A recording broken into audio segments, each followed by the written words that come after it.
Hello everyone, my name is Parastou and today I'm going to talk about obesity in the workplace with focusing on understanding the effect of resting metabolic rate. So obesity is prevalent, complex, progressive, relapse and relapsing chronic disease which happens when the accumulation of excess adipose tissue in the body is so great.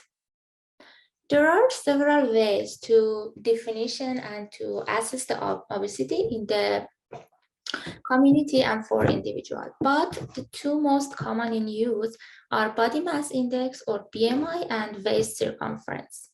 Body mass index or BMI is a ratio of weight in kilogram divided by height in meter square. And as you see here, the body mass index more than 30 is considered as a obesity, and also waist circumference more than 102 centimeters in men and more than 88 centimeters in women categorized as a obesity. Obesity has some costs for both individual and for community because it is a chronic disease, so it has some personal health issues and also people with obesity has experienced functional limitation and decrease in quality of life. Also, they use healthcare service more than usual. If I want to categorize the economic burden of obesity in the workplace, I can divide it into two parts: the direct cost or medical claims, or indirect costs or non-medical ones.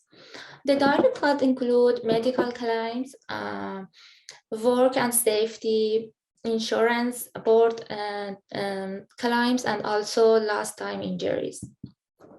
And the other one is indirect costs, which is which are as important as the direct one, because indirect costs are responsible for something between 51 to 59% of cost for the employers and employee.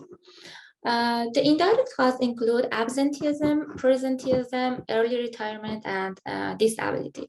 Absenteeism is a condition that people don't attend the work because they are sick. And a study shows that people with obesity experience more and longer sick leave than usual.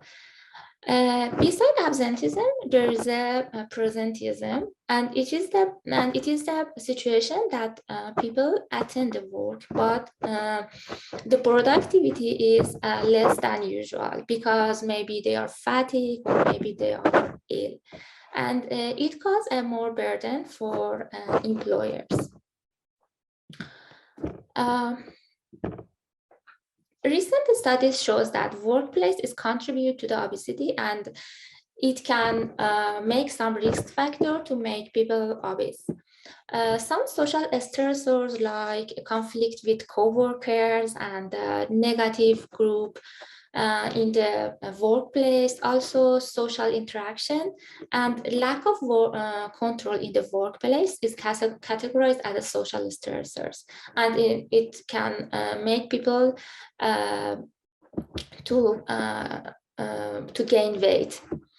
And some psychological factors also like job demand, job content, and concern about the future of the job is categorized as psychological factors. One of the most important factors is the sleep and shift works. And you know, today, because of the 24 hours of demand from the community and because of the competition between companies and factories, people have to work in the shift and also in the night shift. So people who experienced night shift has a more poor eating habit compared to other people, It has many reasons. One of them is to when people exposed to the light during the night, it changed their circadian rhythm, and it make them some hormonal change. This hormonal change the appetite and eating habits. People who work more than others in the night shifts like to eat more frequently amount of unhealthy snacks. Also in the morning, they are tired and they like to skip the breakfast and they don't eat breakfast. And also after that, because of fatigue, they don't want to attend to the physical activity and some healthy activity like that. So it makes them to be more obese. And the last but not the least is sedentary behaviors. These days, most of the workplace has a sedentary job demand, and people have to sit on their chairs for a long time, and it calls sedentary behaviors. Research shows that sedentary behaviors, people who experience sedentary behaviors consume 100 kilocalorie less than other people's. Maybe 100 kilocalorie a day is not a big deal, but when you calculate it in week and in the months and finally in the year, it is a great value, and it can make a people 2.5 kilogram more weight during 1 year. On the other hand, also obesity can make some problem in the workplace, and it's contribute to the workplace risks. People with obesity experience more musculoskeletal disorders than others, and something like back pain, and also these people has experienced more knee replacement surgery. Also, they experience some sleep disorders like sleep apnea, which make them sense of fatigue during the day, and it can cause to reduce the productivity of them. Also, as I said before, because it is a chronic disease, always comorbidity for the obese people is higher than usual. And finally, sometimes in the workplace, the supervisor have to change the job task assignment for the obese people to make them more productive, and so it's not a good situation for them.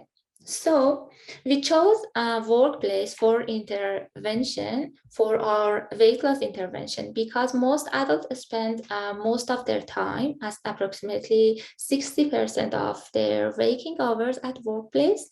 Also, worksite provide opportunities to improve dietary and physical activity behavior in the groups.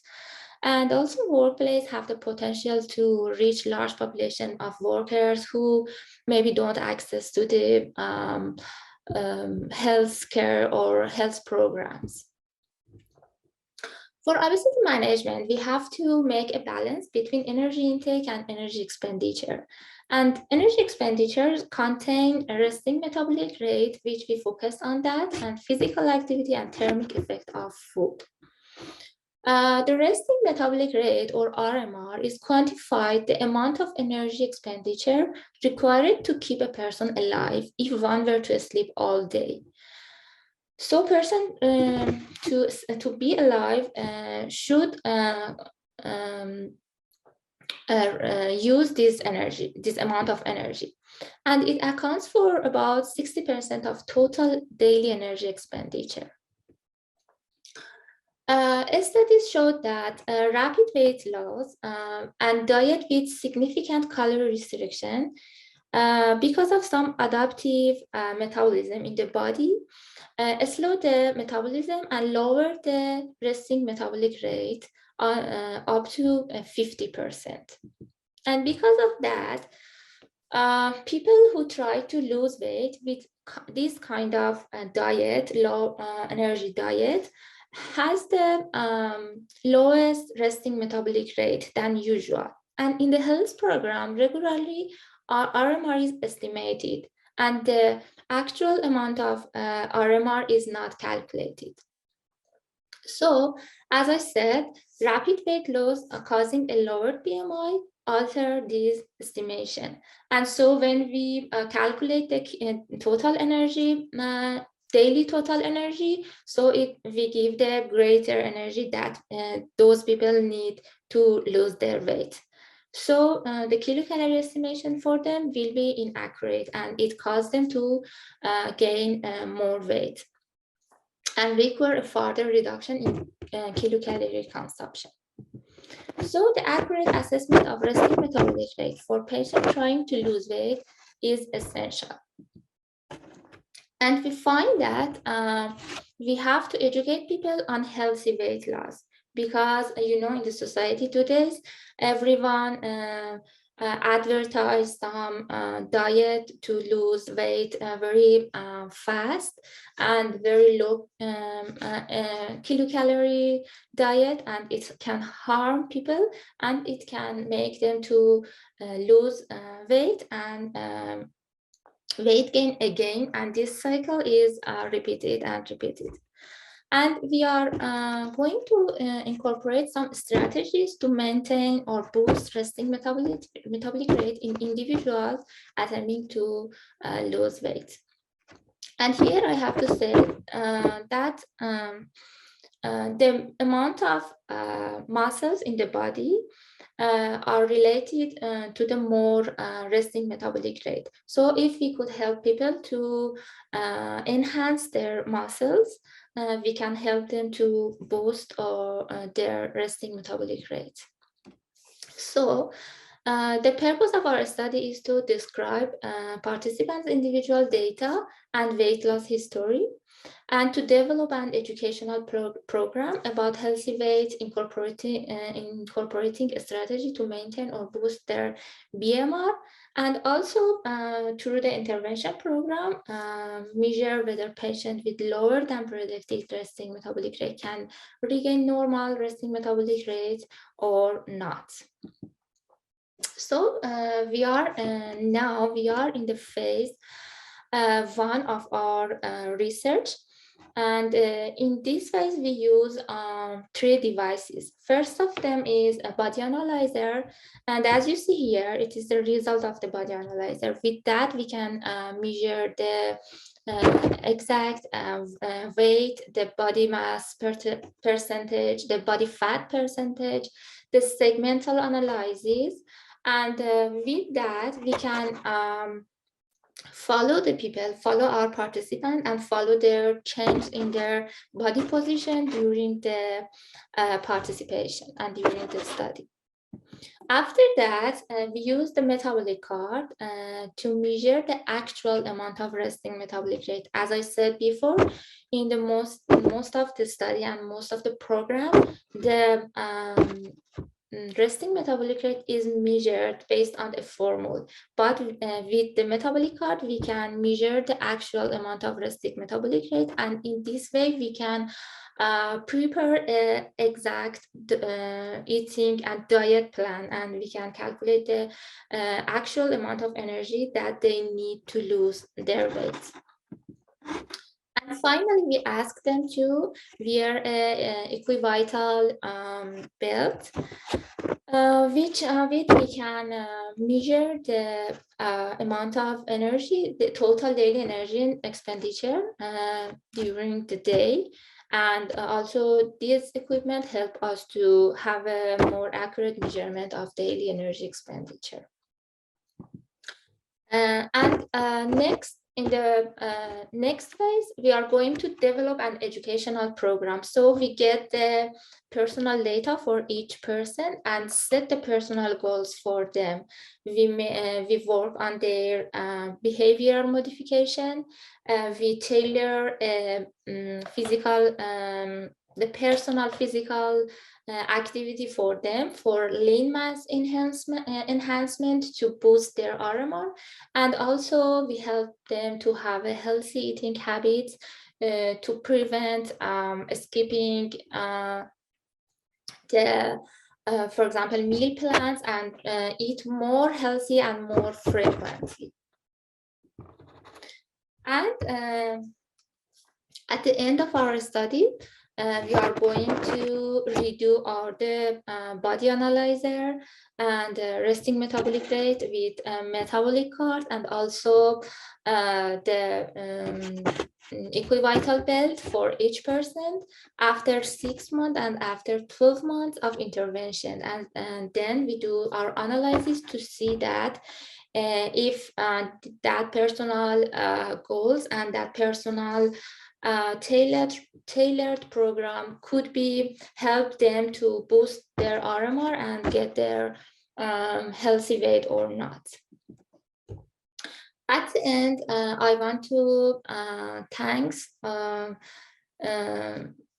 CROSH, especially Dr. Dorman, because of her support, and again for CROSH and NOMA because of the funding our project. And finally, I want to invite you to participate in our research. Now we are doing our data collection, so everyone who want to participate individually or workplace is welcome to our lab, and we can all do all the tests for individual and for the workplace group. So contact with us and participate in our research. Thank you. And I'm here to answer your question about our research.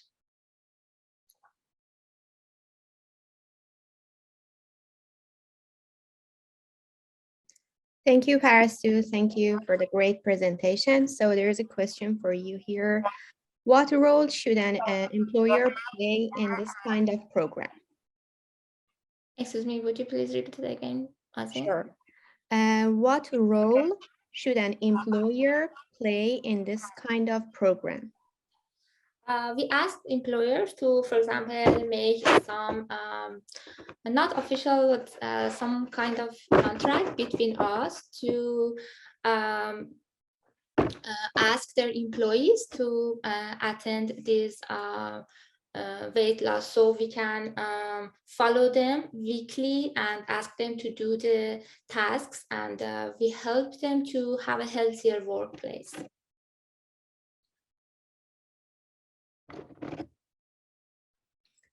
Thank you, Parastou. So can you please explain to our audience that how they can sign up for the study? Because there's a question from one of the participants that how they can sign up for the study.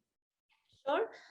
In this slide, in the screen, you can see the 2 email address. You can email us about that, and also you can email any CROSH staffs, and they refer you to us, and we would be very happy to have you in our lab. Thank you so much. So there is another question, and that's what's the target number of the participants you need in your study, and how will you reach out to the participants in 6 months and 12 months after the first series of the tests? As I said, we follow them weekly, and so we are in the communication with them. And also, the first question is about how we communicate with them. For example, with a workplace, people are gathering in the workplace, and most of them are working there for a long time, so we can access them during the year. And also the amount of person that we need for our research is something around 100 to 120 person.